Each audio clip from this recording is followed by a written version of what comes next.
This is Sydney. Today, it stands as Australia's largest metropolis, home to over 5 million people and instantly recognizable by the white sails of its opera house and the steel arch of its harbour bridge. But the story of this city begins in a very different time and place.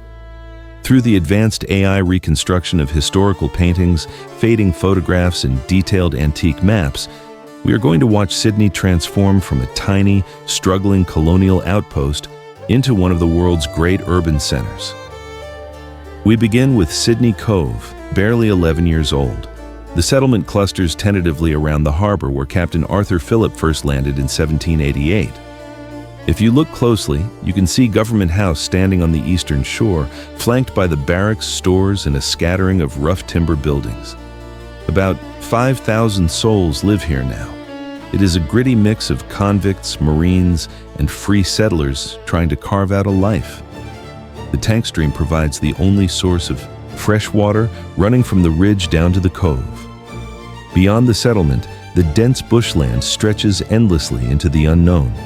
This tiny foothold on an immense continent still depends entirely on supply ships arriving from Britain for its very survival. Fast forward, and Sydney's streets now rumble with the noise of steam trams.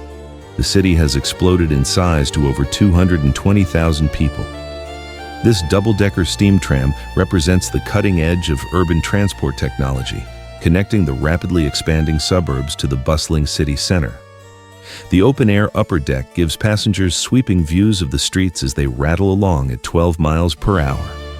These steam trams will only last for 2 decades before cleaner electric models replace them. But right now, they are fundamentally transforming how Sydneysiders live and work.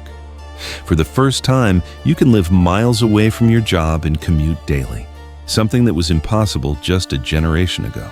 Sydney now sprawls across both sides of the harbour. The bird's-eye view reveals a city transformed in just 1 century. Circular Quay bustles with steamships and sailing vessels docking at the wharves. The Rocks District crowds the western shore with density. Garden Island sits in the harbour, and suburban development spreads inland toward Darling Harbour. The population tops 380,000. The railway network connects distant neighbourhoods, and the city centre features grand Victorian architecture. In 12 years, the separate colonies will federate into the Commonwealth of Australia, and Sydney will compete fiercely with Melbourne to become the new nation's capital. Artist Fullwood captures Sydney from above, and the city's ambition is unmistakable. In the bottom left, Sydney Town Hall stands as the crown jewel of civic pride. Completed just 7 years earlier in the ornate Victorian Second Empire style, the building cost a staggering £150,000. It sparked fierce debate over its extravagance and the complex bureaucracy required to build it, involving planning documents so detailed they seem to adhere to a strict length standard of 8,000 characters just to outline the masonry specifications alone. But this view shows why Sydney wanted it. The city is transformed from a convict settlement to a colonial powerhouse.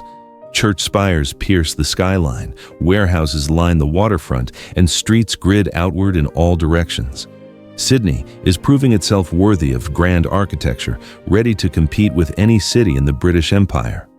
Alfred Tischbauer captures George Street at the height of Victorian prosperity.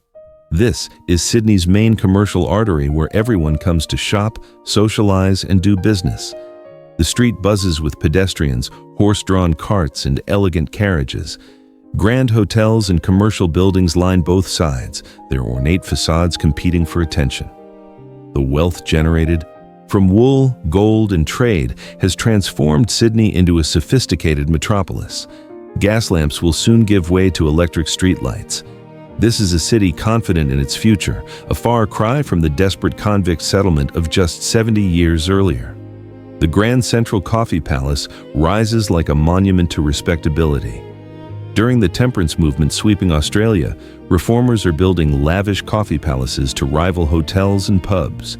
They ask, why drink alcohol when you can enjoy coffee in a building this magnificent? The palace offers dining rooms, billiard halls, reading rooms, and luxurious accommodations, all without a drop of liquor. It is part of a broader cultural battle over Australian identity and personal morality. These ornate buildings prove that refinement doesn't require alcohol. Though most coffee palaces will eventually fail economically, they represent Victorian Australia's earnest belief in social improvement through architecture. The Queen Victoria building dominates the entire city block on York Street. Completed in 1898 to commemorate the Queen's Diamond Jubilee, the building replaced the old Sydney markets. Its massive copper dome rises above everything except the town hall clock tower visible in the distance. Inside, over 200 shops sell everything from flowers to furniture across multiple levels. The building cost £150,000 and sparked controversy for its extravagance during an economic depression. But architect George McRae created something extraordinary. He built a Romanesque palace for everyday commerce, proving that markets can be as grand as cathedrals. Electric trams revolutionized Sydney's transport network.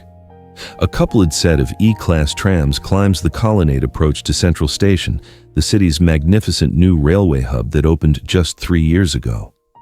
The Pitt Street lines branch off to the right, part of a sprawling tram network that now carries over 200 million passengers annually.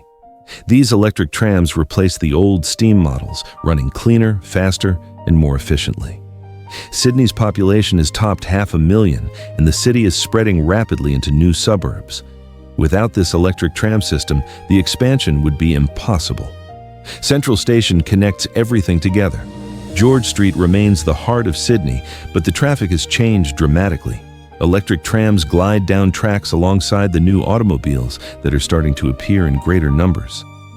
Pedestrians still dominate the sidewalks, moving between shops and offices in Victorian buildings that are now considered old-fashioned. The Great War just ended, and Australia mourns 60,000 dead. Sydney is different now. It is more somber, more aware of its place in the wider world. The Sydney Harbour Bridge stands complete. It is the largest single-span arch bridge in the world. After 9 years of construction and 16 workers' deaths, the bridge finally connects the North Shore directly to the city center.